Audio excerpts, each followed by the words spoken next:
Hi YouTube, I'm making this video, as you can probably hear from the noises, I am outside right now, but I decided to make this video basically in response to the video that Melvin did about racism and racist people. I totally understand exactly where he's coming from, and I totally 100% agree. And I do want to say he's very brave for taking on a topic like that, because a lot of people shy away from that topic. But the truth of the matter is that that goes on to this very day, and it's a shame that people for years and years and years did so many things to make sure that us as the next generation will not have to go through that type of racism, but we still do. I know for me, even though I'm a female, when I walk in the store, I still get the managers and people behind the counter looking and constantly asking me 100 times, can they help me, if they don't think I'm moving fast enough for them. You know, I get that a lot. I don't stay in the best of neighborhoods. That might attribute to it. But even when I go outside of my neighborhood, I also deal with it. I dealt with it also going to college. The first school that I went to was 97% Caucasian. It was, honestly, I was one of six African Americans in my class.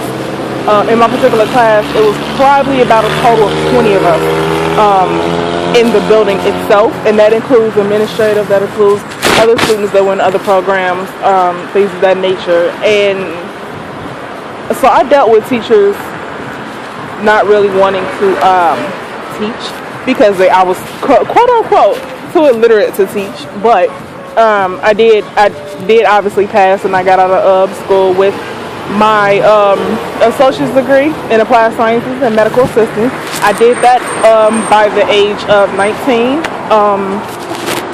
And I did it on my own, and I worked hard for that, you know, to the point where my GPA was like 3.6, I believe it was. So I worked hard for that, but I also have to go through a lot of obstacles to get there, especially like teachers. One particular teacher, she assigned us a project to do, and it had to be typed out, but before we could type it out, we had to do research on the internet about it.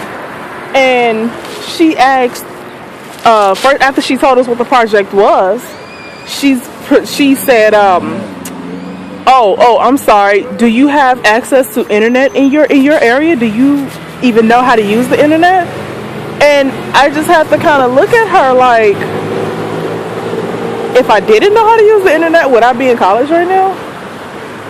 That didn't make sense, but that was her expectation from her personal experiences, and also from the way that her family brought her up. So therefore, I could have lashed out, which I kind of did lash out at her after we had that particular conversation. I particularly really didn't care for her at that point. I still passed the class. She couldn't. That was one thing I said. Even though I do not like her, and she might not like me because of my skin color, I would not let that dictate my grade. And I walked out of her class with a A+. Thank you very much. Got all my credits. So even if she wanted to go to the dean and say that I was a problematic person, bitch, I still got my A+. Okay.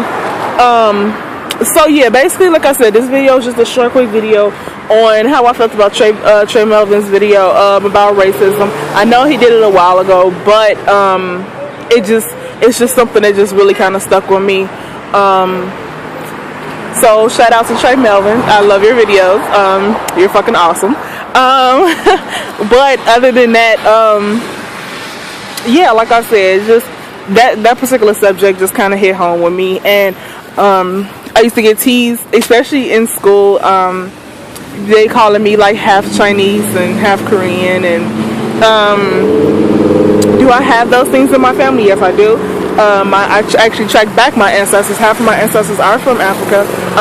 The rest of my ancestors actually come from Great Britain. So I have a little European in me. Sorry for that accent. But yeah, that's just basically what I wanted to touch on. If you have any questions, comments, anything like that, remember, down below. Comment, let me know what you think. So see you when I see you. Mwah.